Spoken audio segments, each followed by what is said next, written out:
Welcome to Nerd Vibes. I'm your host, Ray, aka Armed Dark Mamba. All right, what's going on, everybody? Welcome to this newest episode of Nerd Vibes. On today's episode, we are going to be talking about the One Piece live action, and we have a special guest, Miss Mamba, interview with her about what she thought about the One Piece live action, having never seen the anime, never read the manga, knows very little about One Piece in general outside of my fandom. So we're going to get her thoughts on the live action from a non-anime manga reader's perspective. So that's going to be pretty exciting. So look forward to that.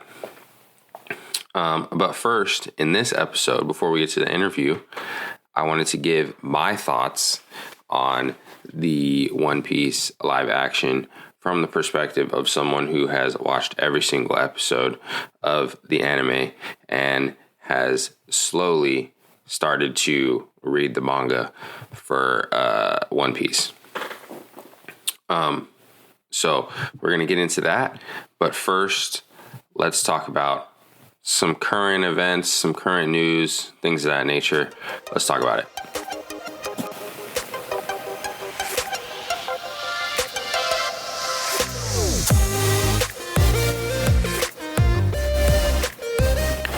All right, now let's get to the news. And this is the anime news that is interesting to me.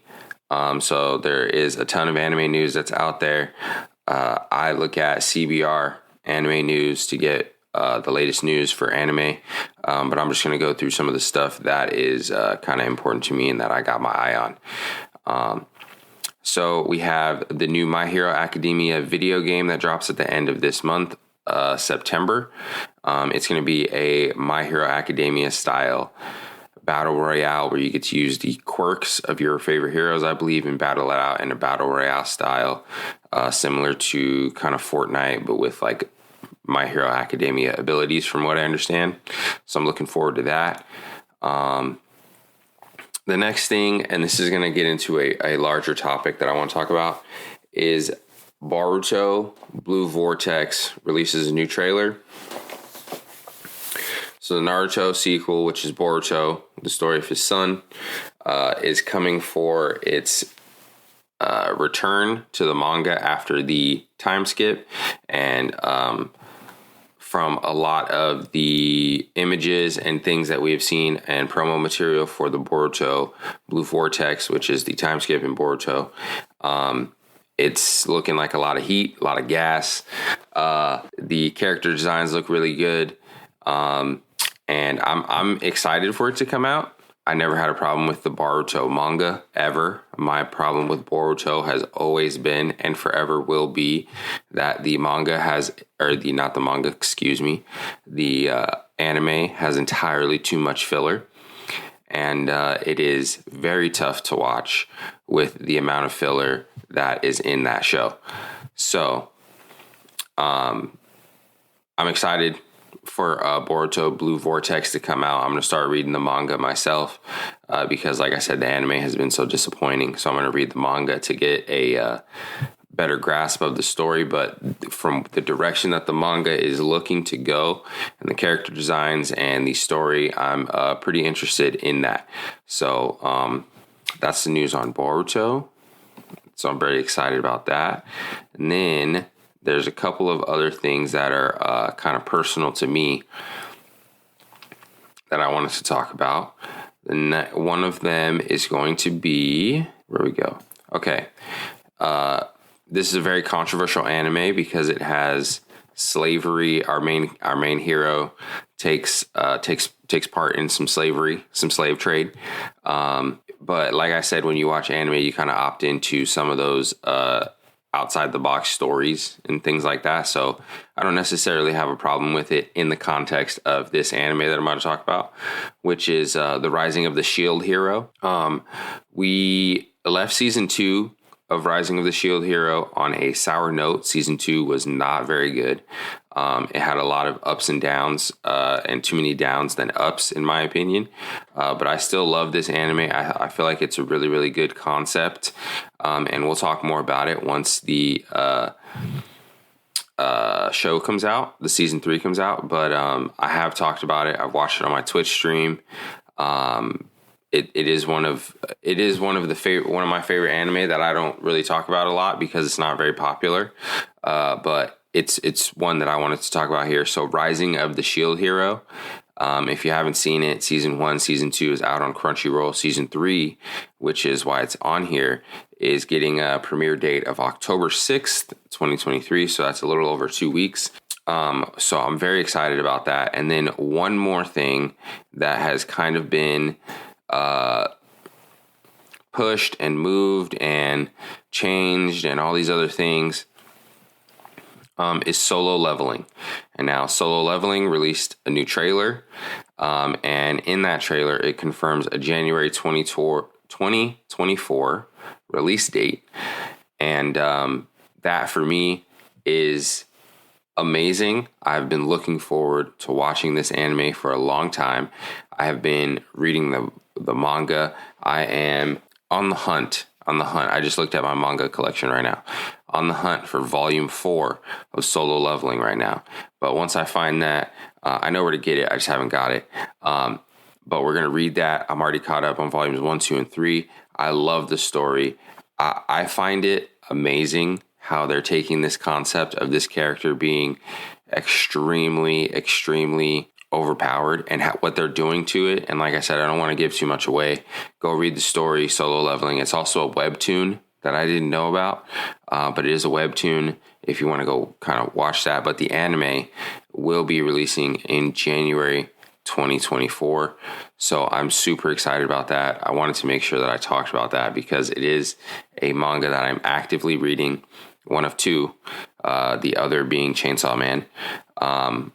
But I decided to start with Solo Leveling because the anime hadn't come out yet. So when the anime comes out, be ready to get a heavy dose of some Solo Leveling talk on this podcast because that is a manga that I'm very thoroughly enjoying and hoping that the anime does it justice. So that's going to be it for the news portion of the podcast. On the other side of this next break, I'm going to be breaking down my thoughts on the One Piece live action. So stay tuned for that.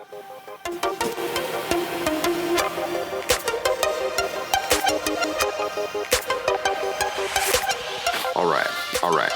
Now, let's get to it. What we're here for is we're going to talk about the One Piece live action. Okay? Done by Netflix in conjunction with Oda. He is very involved in the One Piece live action. So the first thing I wanted to say is the live action is good. It is very good. I come to you with this review not having seen the last episode because when I'm talking about this now, have not seen the last episode because I want to watch the last episode with my wife. And then right after we watch that episode, we are going to come in here and record her interview so we can get her fresh, raw thoughts on the One Piece live action. And then at that point, I'll give my thoughts on the final episode. But up till this point, I've watched up to episode 7 out of 8 episodes. And so I'm going to give my thoughts. Couple of things. Let's talk about the Straw Hats. Okay. All the Straw Hats that we've been introduced to, which is Luffy, Zoro, Sanji, Nami, and Usopp at this point. I'm going to talk about each character individually. And then we'll talk about them as a whole. And some plot points. And there's going to be a lot of interwoven things going on in here. So kind of stay on the roller coaster with me. First, I want to talk about Luffy, live action Luffy. A couple things I liked about him. The actor that plays Luffy is the perfect casting for Luffy. He plays his goofiness just right. He gets the tones, the pitches, everything about Luffy's mannerisms he gets right, and he just does a great job as Luffy in this anime, or in this show. Sorry, I might say anime a couple more times because that's just what I'm used to with One Piece. The next character I want to talk about is Zoro, who is my favorite character in the One Piece anime. In the One Piece live action, I don't necessarily have a favorite character yet, because we're still getting to know these characters.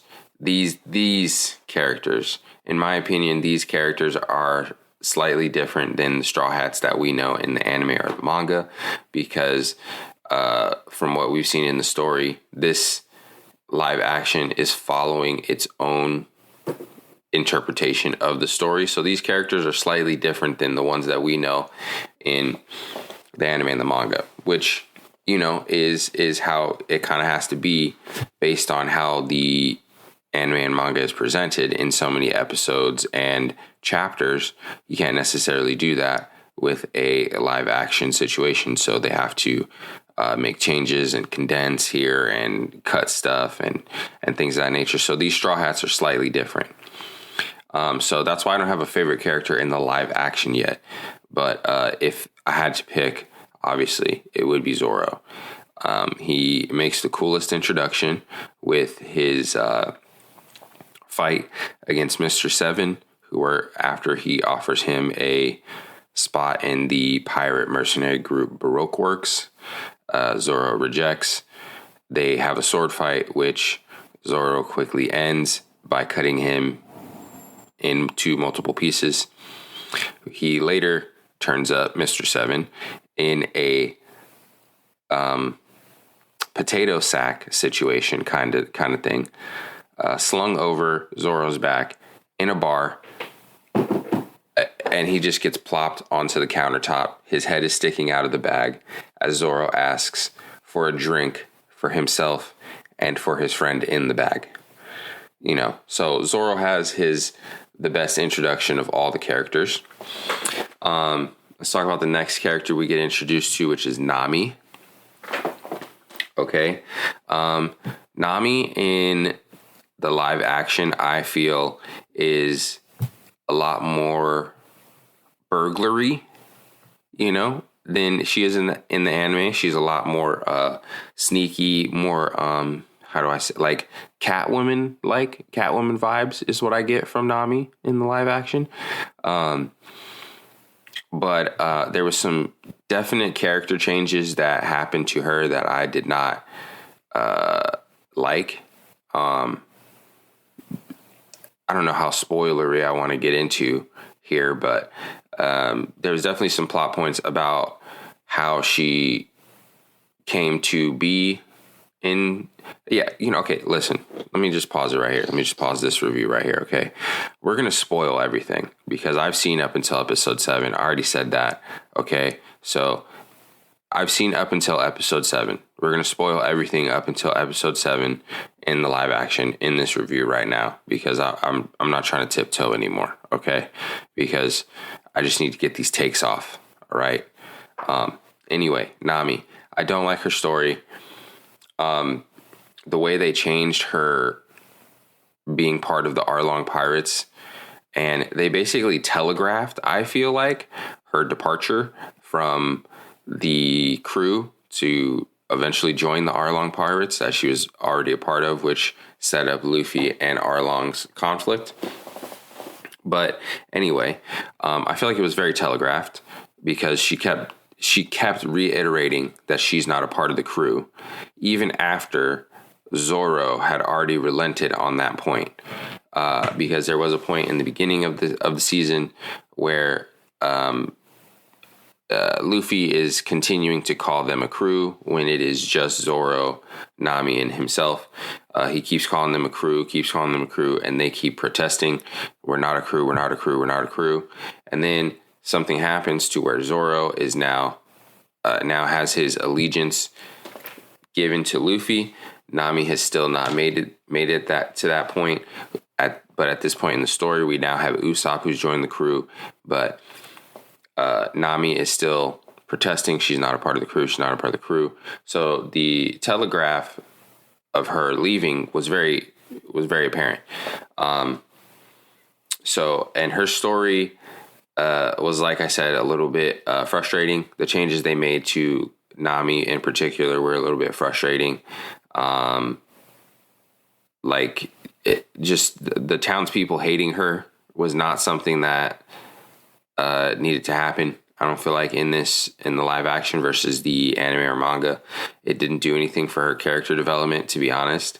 Her being friends with, I can't remember the girl's name that Usopp liked, but I'm going to look it up here real quick while I keep talking. But she didn't need to, Kaya, that's her name, Kaya. She didn't need to form a relationship with Kaya. It did nothing for her character development necessarily, especially in regards to the crew. It did something for her character development for maybe her individually, but that didn't translate to her relationships with the rest of the crewmates. So ultimately, it was kind of pointless to have that interaction. So as of episode 7, I'm not a huge fan of Nami in live action. Let's move on to Usopp. Now, the Usopp they presented in live action, I feel like is perfect.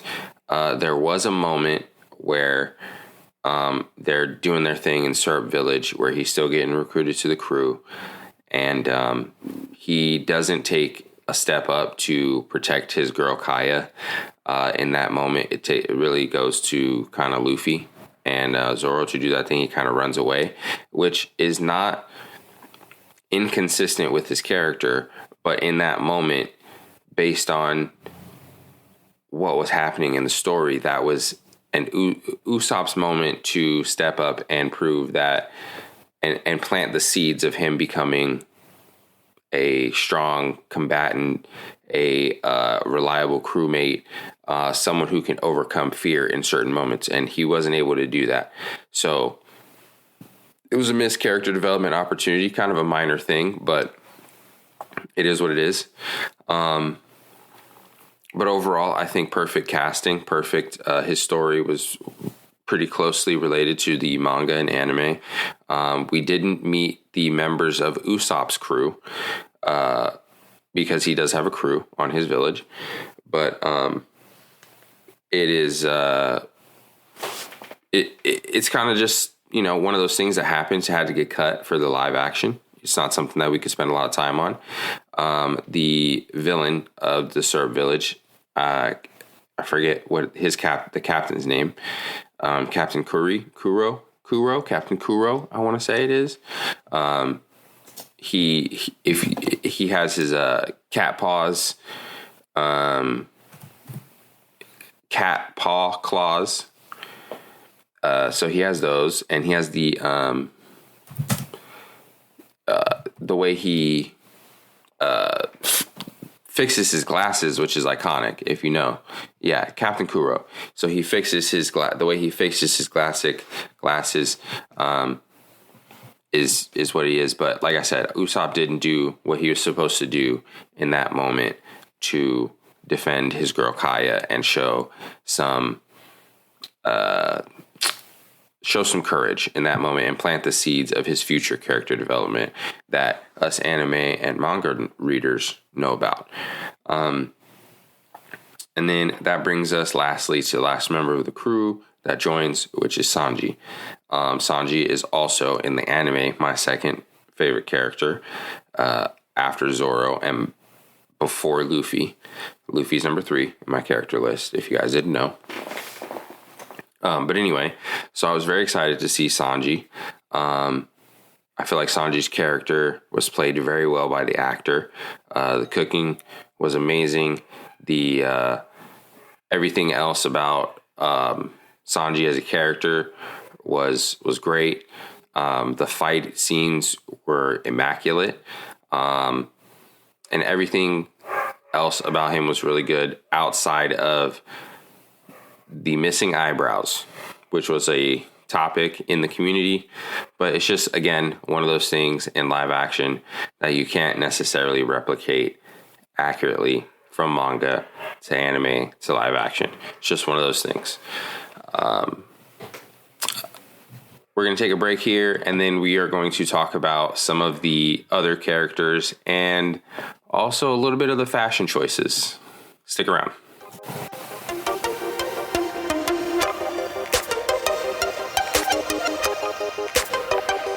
All right, we've talked about our main characters, the Straw Hats. Now let's talk about some of the side characters / villains that showed up in the One Piece live action, how that's different, the character designs, and then that's going to get us into the overall attire and some of the choices in regards to character design, clothing, things of that nature.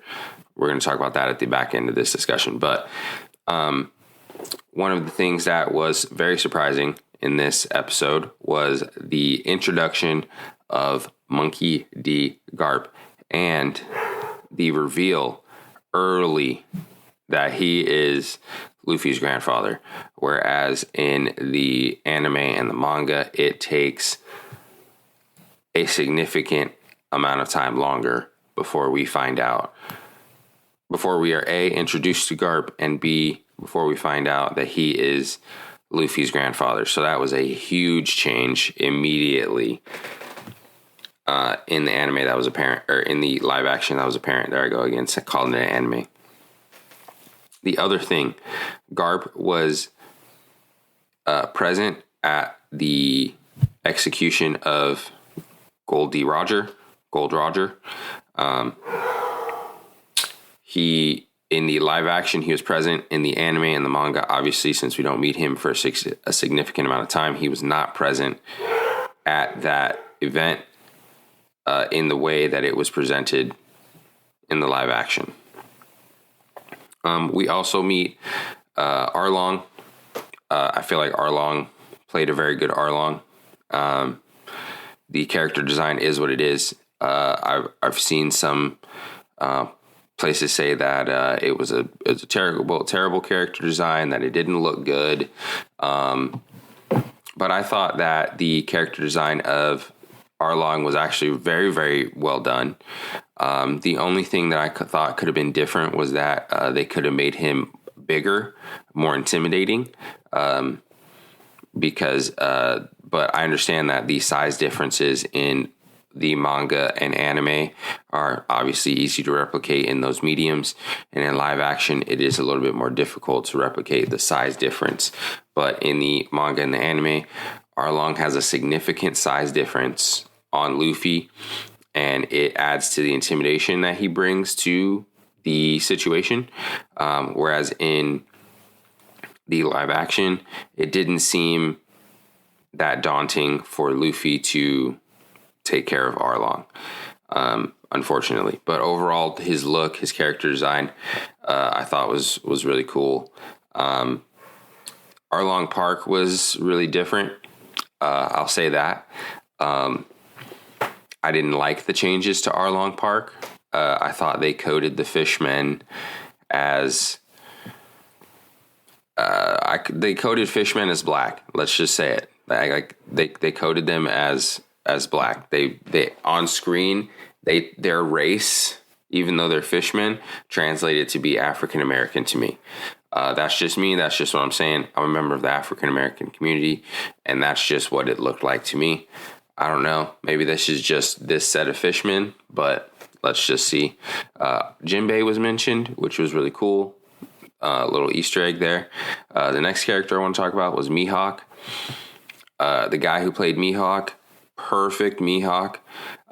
They did have some character changes with him as well, where he's actually taking orders from Garp, whereas, again, we don't see Garp at all. And the reason that Mihawk meets up with Luffy and Zoro and Straw Hats at Baratier in the anime and the manga is because he's after Don Krieg, who they actually meet at Baratier instead of Arlong in the live action, who they meet at Baratier. Now, so that's a big difference right there. Hopefully you guys were with me on that. Okay. We basically, in the live action, we meet Mihawk in a different set of circumstances than we meet Mihawk in the anime and the manga. Simple way to put it. But his character, perfect. The fight between Zoro and Mihawk, highly anticipated by me. It was decent. There were some things that were missing in the fight. Mainly Zoro using his third sword. But, that's a thing that I might have to deal with going forward in the live action. But, the fight was decent. Whatever. Yeah, kind of that's all I have to say about that. But the character of Mihawk, really good. Now, let's talk about Helmeppo and my most cringe-worthy scene of season 1, which is Helmeppo is the son of one of the Marines that Luffy defeats when he is picking up Zoro. Anyway, we see Helmeppo in his room playing with Zoro's Wado Ichimonji, which is Zoro's favorite sword. And he is naked playing with his sword. And needless to say, this specific scene was not in the anime or the manga. And it was so very cringe to watch. Don't know why they did it. Don't know why they put it there. It was super weird. But it did give a reason for why Helmeppo has the haircut that he has in the anime and the manga. The live action gave it a funny reason why he would have that, but I just feel like that it was unnecessary. Let's just say that. Alvida of the Alvida Pirates, she played a good Alvida. We don't see a lot of Alvida in the anime or the manga. To be honest, totally forgot she was even a thing. But decent, good character design, funny. And then the person we spend the most time with in out of the side characters, who is the main character of the secondary storyline in the live action, is Kobe. And my God, Kobe, the character design for Kobe, pre-Marines, terrible. Post, when he's in the Marines, perfect. Okay, love it. Great. But for there to be so much focus on Kobe, to me, was completely unnecessary. We could have spent way more time with Straw Hats and just done quick flashes to Kobe, maybe getting trained if they really wanted to focus on that. They had the secondary focus of season 1 was Garp and training Kobe and Helmeppo while they were chasing after Luffy, which is a significant change from the anime manga, and one that I didn't necessarily like, to be honest. That's just me. But like I said, if they wanted to make that a storyline, I feel like they could have flashed to it. Could have had the Marines that the Straw Hats ran into allude to. They were sent by Garp and, Kobe. But like I said, I don't want to write the story. I think the live action was really good. Now, I want to talk about costume designs, because the live action did something really, really cool that I think is very underrated about this live action, is the different outfits that the characters wear throughout the story. Because in the live action, you have to change your clothes. Theoretically, you shower, you do all those things. In the anime and stuff, you really don't. Our characters, for the most part, wear the same garb episode after episode after episode after episode, whatever it is. But what the live action did was to differentiate days and things of that nature. Was they took the clothing that was in cover arts done for the manga, and they used them as the wardrobe for the live action season 1. And that's just a really cool detail that was pointed out by a lot of the manga readers. that the cover art attire for our characters was the wardrobe for the live action Straw Hats, which is really, really cool. Really super, super minute detail, but it's things like that that I'm sure Oda had a hand in, where he was like, hey man, we really need to get this right.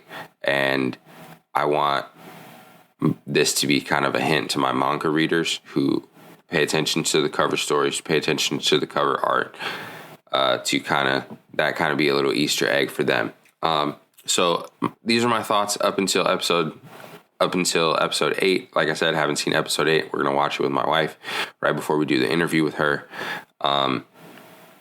But yeah, I think this live action is really, really good. I think all the characters have been, for the most part, perfectly cast. They have been, the actors have been perfectly cast in the roles that they're playing. Some of the plot choices have not accentuated those actors in those character spots, specifically Nami and Usopp and Zoro at certain points. But overall, this is a really, really good live action adaptation of a beloved series, and it's already gotten a season 2. So I haven't watched the trailer for it because, like I said, I haven't seen episode 8, so I've been avoiding. But it's already got announced for season 2. We're very excited about that.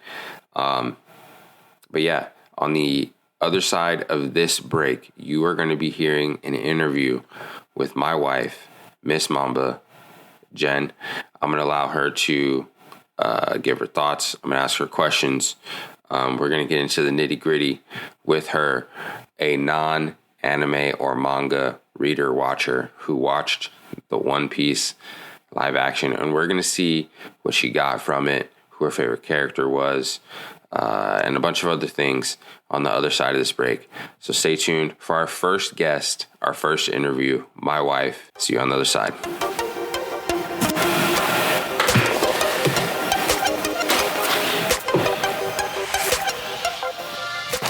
All right, and we're back. We now have our interview with my wife, Miss Mamba, who has little to no experience with One Piece at all until watching the live action. So this interview should be very fun and very interesting. So here she is, Miss Mamba. Hi, how are you? I'm doing good. How about yourself? I'm good.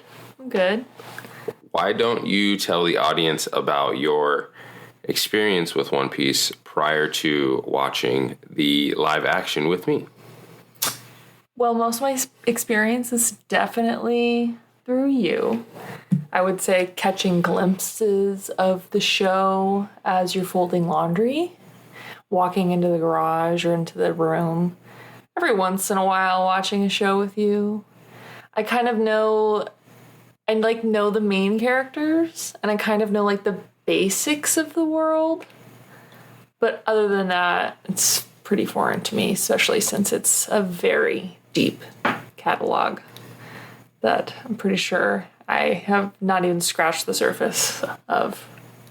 That is definitely safe to say. Yeah. So, all right, well, so it's safe to say you have no real experience with One Piece, so this is going to be a very good interview. No, I've never gone out of my way to watch One Piece on my own. But I will say that with the live action, I do like the fantasy of it all. Okay. I like the world. It's interesting. It's fun. Okay, so that brings me to some of my questions that I have about the live action and what you got from it. And if it's similar to what some of the anime and manga fans get from it, or if you found yourself gravitating towards some other things. So, who is your favorite character and why? And then, obviously, the opposite of that question is, who is your least favorite character and why? So, let's start with your favorite. Who is your favorite character? My favorite character would have to be Luffy, hands down. Simply because I think that even just really loosely understanding the actual character of Luffy that was originally written by the author of One Piece. I think the actor brought so much life, and I could just tell that he embodied the character's enthusiasm and I guess like effortless kind of this ability to just kind of do stuff without really thinking it through too much and being overly enthusiastic in the world and just having those things kind of work out. He's not a very calculated individual, but he's still very successful and he's very playful. And I liked that how the actor portrayed him. And I was really attracted to the actor's like energy. It's very childlike, but like in a fun way. I kind of like that when, not that he's a bad character because he's not, but traditionally when you're a pirate, you think of someone who has like bad intentions or maybe they're like kind of more of a villainous person. I personally, not that this relates to anything, but like I'm personally attracted to villainous characters.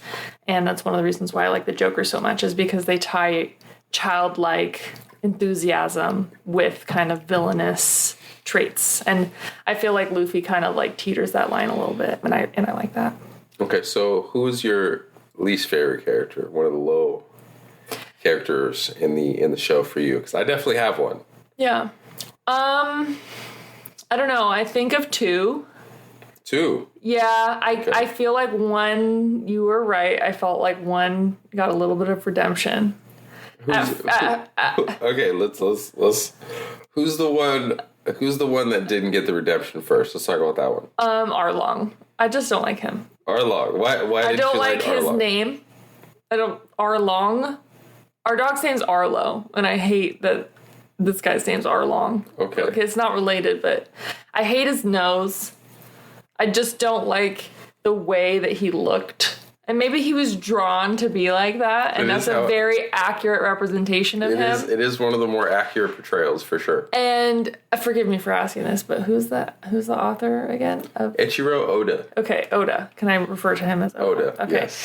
I think that maybe that's the purpose of why Oda created him the way that he created him, is so that you wouldn't like him, so that he would evoke that feeling of like, you're the enemy and you give me the ick. Because he does. I don't like him. It is definitely one of the harder parts that the fans of the anime and the manga were concerned about, is how the fishmen would come across in live action, because it's easier to get away with some of their character designs in those other mediums. But when you bring it to live action, it definitely had some sore spots for me. But it is what it is. It's live action. Not everything is going to translate 100% from the source material.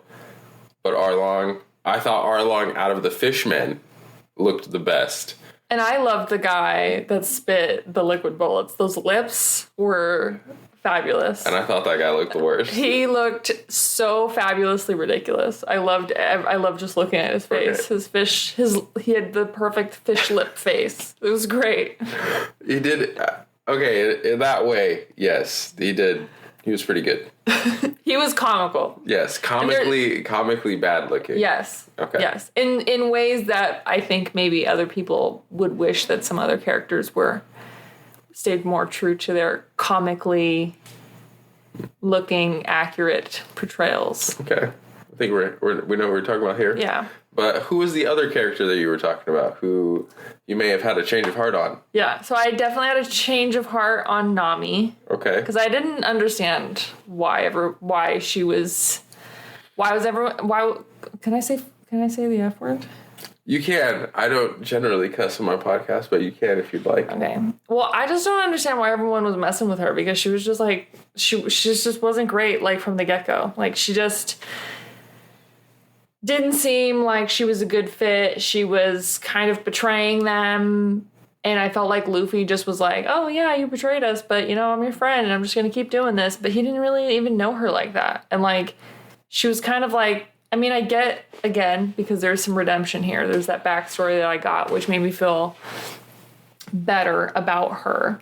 But I have to say, and I hate saying it because she is the only female character on the crew so far, she's the least interesting. Okay. I think she's the least interesting in terms of ability, in terms of personality, in terms of just like what her character, like even her story, like her story is like compared to everyone else.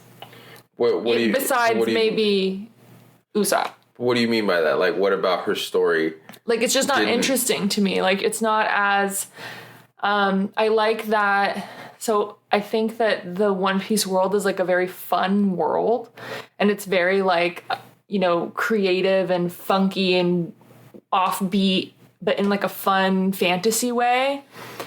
And I feel like her story just kind of falls flat on that note. Like, I feel like everyone else has a more, like, she has like a poor me, I'm a thief girl that fucks everyone over because I got fucked over once. And it's like, it feels a little like a played out storyline. And then her character isn't like, she doesn't have any real special abilities in terms of her fighting style or anything.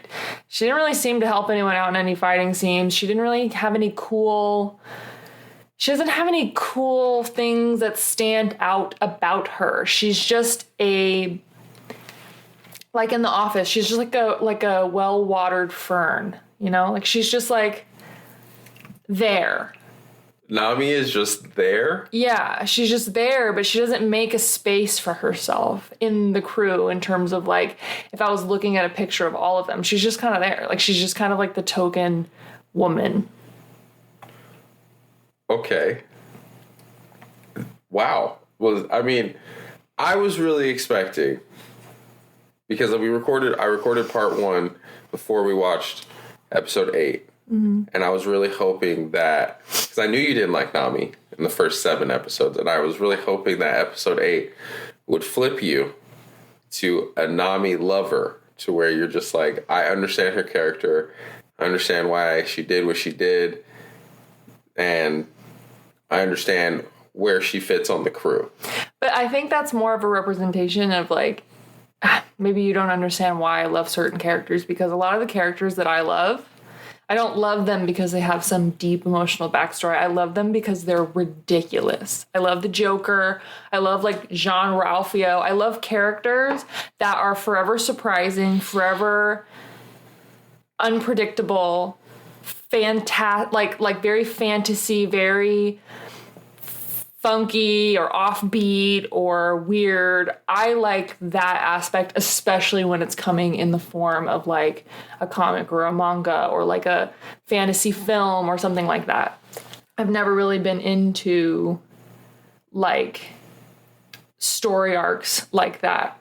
Like, I can understand it and I can appreciate it as a character in terms of like who they are. Like, I wouldn't like not like them, but I kind of like characters that are a bit more fun.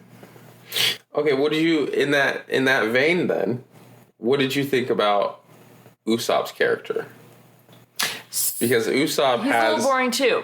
Usopp has a little bit of that playfulness, but different from Luffy, to where he doesn't have any special abilities. He's more of a coward when it comes to fighting and mixing it up. But he does bring the ridiculousness, and in the anime and the manga, he is kind of the person that the story gets told to, because he is the person that doesn't have any special abilities or anything like that. So you kind of see the story through his eyes, where he's like, all this stuff is happening around me and it's ridiculous, and I'm just a guy with a slingshot. And you got stretchy arms over here. You got 3-sword guy over here. You got Sir Kix-a-lot over here. You know, Nami doesn't really participate in battles either. But what did you think about Usopp's character in that same vein of the ridiculous kind of character that you like? How did he stack up in that situation? Compared to the anime, or just compared to your interpretation that you just gave about the kind of characters you like? He's not on the list. Like, if he's definitely like just one peg above Nami in that sense, where he's like not that interesting. Okay. But I think maybe, if I'm correct, because I have seen the animated version of him. I think that a lot of his kookiness comes from the animation itself, and that's what really like reads through with all of the other parts of his character. Like that's what makes his cowardice funny. That's what makes the fact that he's trying to be brave, storming into battle with a slingshot funny, because it's like he's technically the crew sniper. He's unlikely to be there. He's like an unlikely hero type of thing, which I think makes him more interesting than, and you know, he's just like down, like he's just in it. Like I think the first time that when he got with everyone, he was just kind of like, oh, okay, yeah, I'm down. Let me get you a ship. Let me do this. I'm in it. I'm in. You know what I mean? Whereas like Nami's just was like in it for herself for like the first 7 episodes. Okay. And just like wasn't really down. And I just think that people who are just kind of down for the adventure and the fact that he wants to be like brave, he is on a quest just like everyone else. Okay. So that leads me to my next question, which is One Piece is definitely a show about a lot of different things. And in my watching, I don't know if the live action was able to set up some of the central and integral themes in terms of character development and world building that I'm used to. But what did you think about some of the themes and world building that the live action did? And what did you get out of that? I think the first season, when you're talking about shows in general, it was effective because it caught everyone's interest. It captured just enough of the world, gave you just enough of a taste of the representation of the characters to make your decision on whether or not you were in on the show or not. And I think a lot of people made the decision, well, I don't want to speak for everyone, but for me, I'm in on it. Like, I don't even really I don't watch anime. I do like One Piece because I do kind of dabble in being interested in those things, but I don't read manga and I don't watch anime outside of you. But I do enjoy it.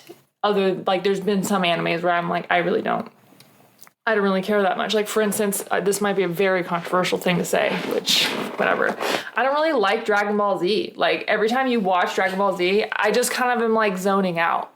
But, like, there's been other ones that you've watched that I've just been, like, into the storyline, and it's cool. Like, it's interesting. It's fun. It's not just, like, another anime. And I think that the first season of the live action was cool. I mean, I really liked the way that they did a lot of characters. I think obviously that's all Oda's imagination, and they're just trying to do their best to, you know, bring it to a place where it's not like, because it gets to a point when things are too, if you're trying to bring the features of the characters in the world from the animation into real life, like there's a line between it makes it fun and different, and it's kind of like a hybrid of those two worlds. And then there's a point where you overdo it and it becomes stupid. And it becomes, I can't take this as seriously because I'm distracted by the stuff that's trying to make it seem like the animation. And it kind of meshed in a way, in a good way, I think, similarly to the way that when you watch Roger Rabbit, you kind of forget that they're mixing live action and cartoons. Like, you just, like, Jessica Rabbit is a person, you know what I mean? She's not a cartoon, but they very clearly mix those two, and it just becomes a part of the world that you're used to. And I think that they kind of did that in a good way without obviously using like the two very distinctly different, like, animation and live action. I think they brought a lot of the costumes to the people in fun ways. Even the fishmen, like those guys were a bit more on the costumey side, where it felt like, okay, you just were in a bunch of makeup. But I think it's kind of like, I like it. It was fun. I like the way that, like, the admiral, or the Marines all had like their own little hats, and the guy had like the mouse whiskers, and, you know, there was things that they brought into it that was just interesting, and it was different, and it was fun, and it's not what you're used to seeing. And I think that's why everyone likes animes, because Japanese, not Japanese art, I guess Japanese maybe like animation just brings like a different, it's just like one beat off from what we're used to, and that's what keeps it fun. So if that was a really long way of answering your question, I kind of went on a tangent. Yeah. Well, what about in terms of, you answered the question in terms of like world building, but what about some of the themes that you got out of the first season, like in terms of like where Luffy's going, how he's portraying his pursuit of his dream?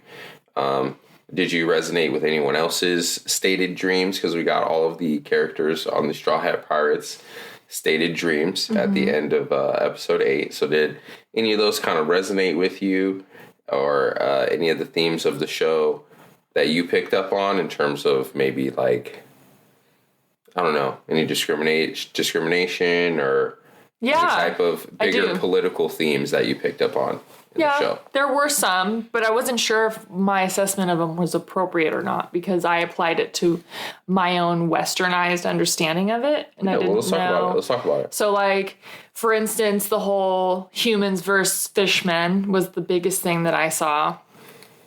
I felt like, you know, there was a moment, if I can say this, where you were like, it goes to Arlong's party and they're playing like hip hop and he's like sitting there, and I think that the character is either portrayed by an African American, or, you know, they're trying to allude to that in some way.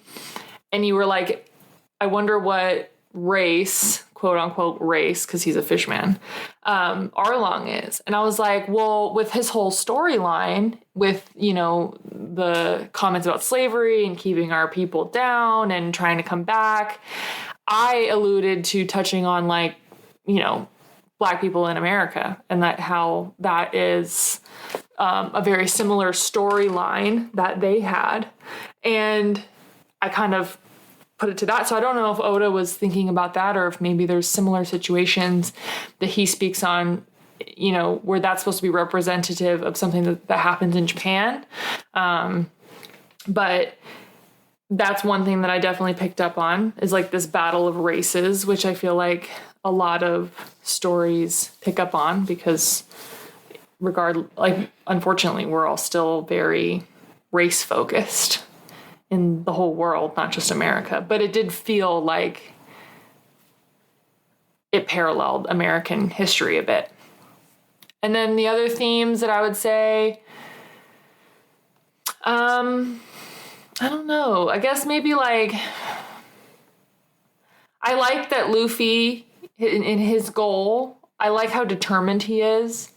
And I like that he's a good guy, and that he's like sticks up for his friends, and he's like kind of like this, he's like an anti-pirate. Like, he's a pirate, but he kind of doesn't abide by all the same interpersonal laws that pirates abide by. It's kind of like one of those things where it's like, there's no honor among thieves, but it's like very much the opposite with him, where there's so much honor among the people that he brings around him, or the just justice and things that he thinks is right or wrong, like he will stand up for it.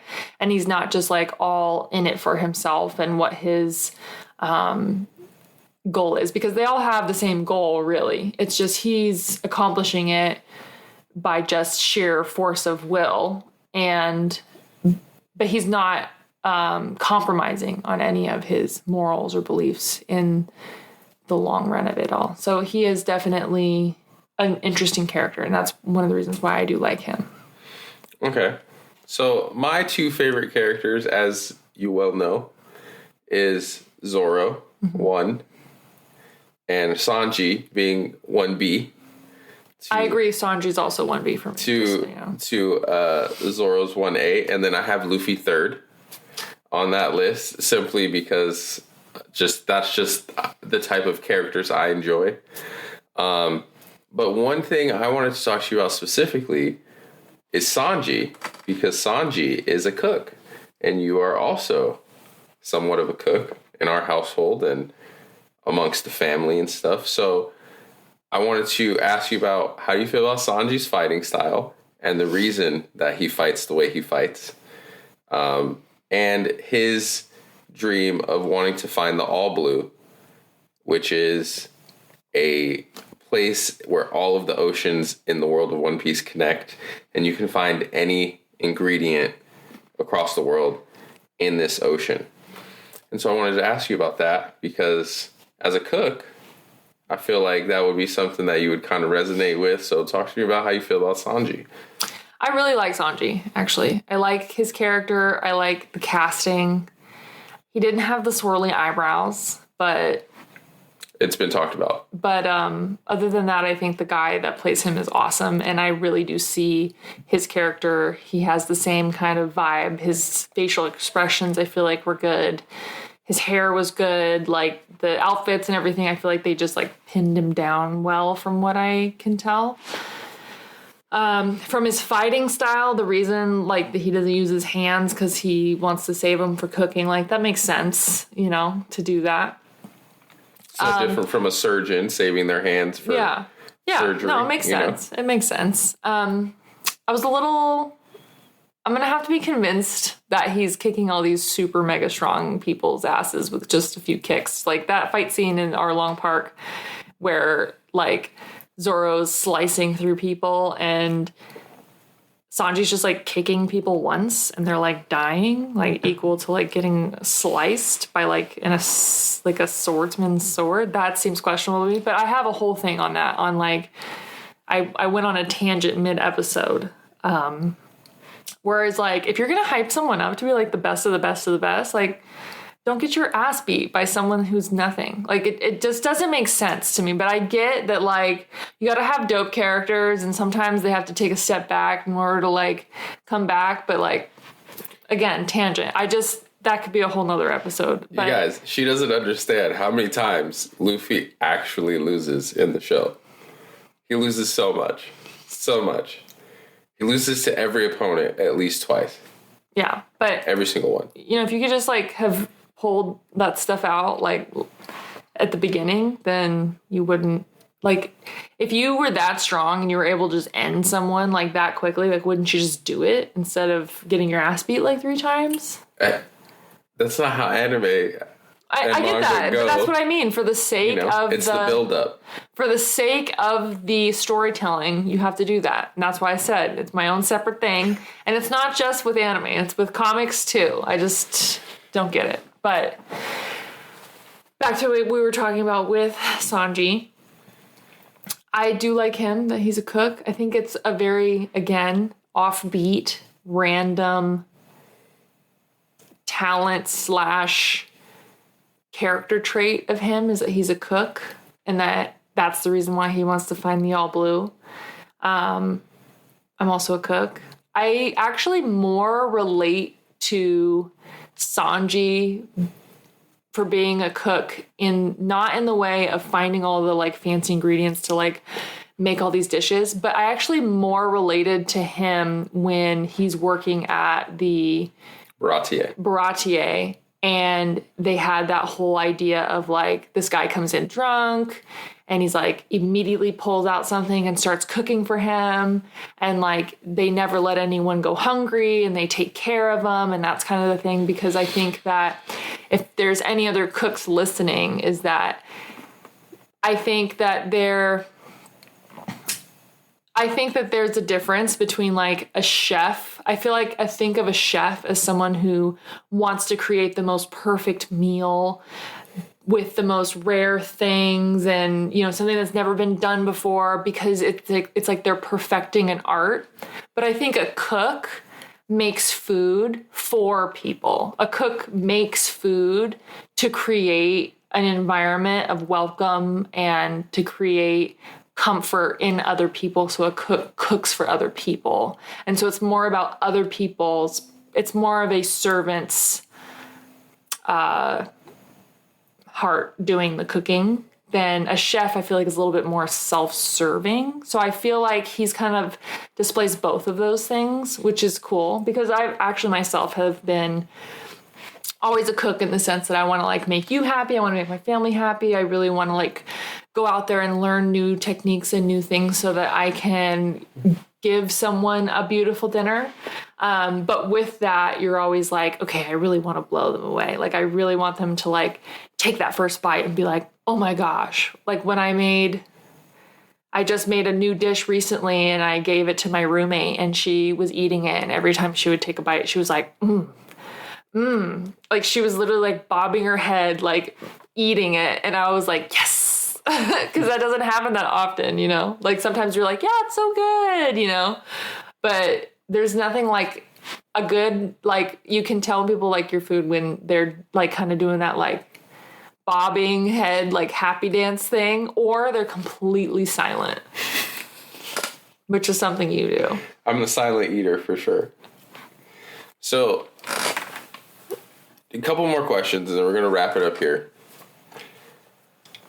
With watching the live action, does it, because this is something that I've been wondering, and I feel like there's no better person to ask than someone who has no experience with the anime or the manga, but with watching the live action, does it make you more interested to maybe start watching the anime or maybe go back and get into the manga so that you can maybe get ahead of a potential season 2, which season 2 is already announced. So is that something that the live action has got you interested in? Maybe going to go watch the manga or watch the anime or read the manga? I think probably not read the manga because I'm definitely a word person. I'm a novel reader.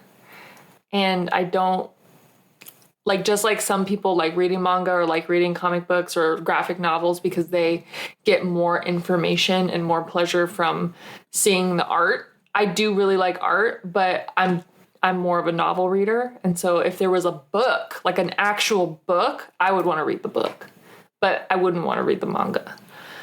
Whereas I would be down to explore the actual anime more because now I kind of have a feeling for the characters. And I think that it's worth rewatching parts of it to see because, again, I think that in traditional anime, there's some things in terms of the way that the animes are actually put together that sometimes throws my brain off and I have a hard time concentrating on it. Like I have a hard time with these inner monologues that happen. I don't know when they're talking or if they're thinking to themselves or if someone's narrating. Like there's just like a lot of that happens in anime and it just confuses me, especially when it's like, and a lot of anime I feel like doesn't have like consistent animation telling the story. It'll stop and then it'll like show a piece of the story will like kind of freeze and you'll kind of have like more of a view of just art while you have like this monologue thing happening. And then I kind of don't know what's happening. Like they were just fighting. Now it's just a picture of his face and he's talking. And like, are they stopping in the middle of fighting to like have these monologues? Like, is this real time that's passing? Or like, but that's the thing is that's how my brain works. And I'll start thinking about that instead of like staying in the moment. And it's just hard for me. But in general, because I don't want people to think that like I'm anti-anime, I'm just not really an animated, like literally the only animated film that I was like, absolutely, hands down, yes, loved it, beautiful, was Into the Spider-Verse. That was like the only one like I could say within the last like I can't even remember. Like I'll have to come up with another one that I was like, yes, I really, really love that and I would want to rewatch it. You don't want to watch Demon Slayer again? Mugen Train? No, I mean, see, that was cool, but it was like, it wasn't like Into the Spider-Verse was legitimately yeah, it's one of the best movies ever. One and amazing. And so I don't know. I feel like maybe it's just getting used to it. It's like, you know, with manga, I'm sure that people who read manga when they first started, they had to get used to reading it, you know, back to front instead of. Yeah. Yeah, I still have to get used to it. So, and I, you know, like I said, I think that if they came out with, which actually, because that happened when you were really into X-Men. Yes. This was like 10 years ago when I first, or like 12 years ago when we first met. He was like really into X-Men. We watched the X-Men all the time. The 90s X-Men. Yeah. Well, specifically. We were watching other X-Men's because he like watches all different types of all different series, like anything that's remade that is any of those things, he'll watch it. Anyways, I found a novel that was X-Men and I loved it. It was a good novel. And so I'm kind of into that. Okay. And then one last question, just for my shonen heads, my anime people. How did the fights hold up in the live action? What did you think? Because obviously they can't do everything in the live action that they do in the anime or the manga. But considering what they could do, yeah, what did you think? I think they were pretty cool. They weren't like super duper duper epic, but I think that was more of a camera view situation. Like it was just a lot of just like, you know, they could have messed with the camera angles a lot more. Another thing that I think is kind of cool, but this might be just me, like this isn't called for, but I'm just saying it, is that like, you know how like in the Marvel movies, the fight scenes are epic because they're like really creative with them and they're like grabbing random objects and they're like more improvised and like they're more fun and funny and entertaining and stuff like that. I feel like they had an opportunity there to like do something that was more interactive to bring you into the fights. I did like Luffy's, but I feel like Luffy was either getting his ass beat or he was doing some random huge gigantic punch. And he doesn't give badass. He gives like, I have like kind of one trick. But I feel like his trick, there was that one time where he like, I think he like blew himself up. Gumbum balloon. Yeah. Where it was like, oh, like, I think that's fun because he has a very offbeat kind of like power or ability that they could use that in ways that are like funny and like interesting and creative in his fighting styles. And I feel like if he's like a rubber man, like instead of like getting thrown up against a wall and just falling like a normal person, and all of a sudden he's just not a rubber man until he decides to like grab his armpit and then like punch. Like, why don't you just bounce off a wall and do something funny or fun and like use your ability in a more creative way? So I feel like there had more instances there. I did actually like Sanji. He was pretty dope. He was literally just kicking people, but like he was very interesting. Like when he fought people, it felt interesting. Like he would like come out of the blue, or he would like jump on a table, or he would like do a backflip, or like things that were more fun. And then I think, because I think you want me to probably touch on Zoro. My guy. I feel like they are portraying him to be like this super duper badass like swordsman, which might be part of why they're doing this, because they want to show because he's on his quest to be the world's greatest swordsman. So I like the idea that he got beat by the other guy.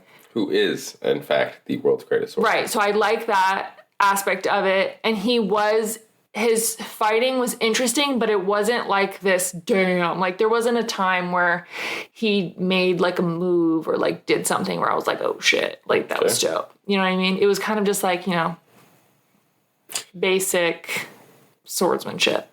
So, is it safe to say you will be watching season 2 when it comes out? Yeah. I think it'll be fun. I think it'll be fun for both of us that we can watch something together. So we can expect you to make another appearance on the podcast? Yeah. If you'd like me to. If you'll have me. Okay. You heard it here first, guys. Let me know what you guys think of the episode. We're going to thank Miss Mamba for being here, being the voice for the people who have never seen One Piece. So hopefully you guys go out and watch the live action. You go watch the anime and read the manga. It's all great. One of the greatest stories ever told. One Piece. I want to say again, thank you to my wife, Miss Mamba, for being here. This is a great episode. My wife. You have to say my wife. Don't you hit that stop button, Mamba. My wife. My wife. See you guys. Thank you for listening to Nerd Vibes. We will see you guys next week. It's a vibe.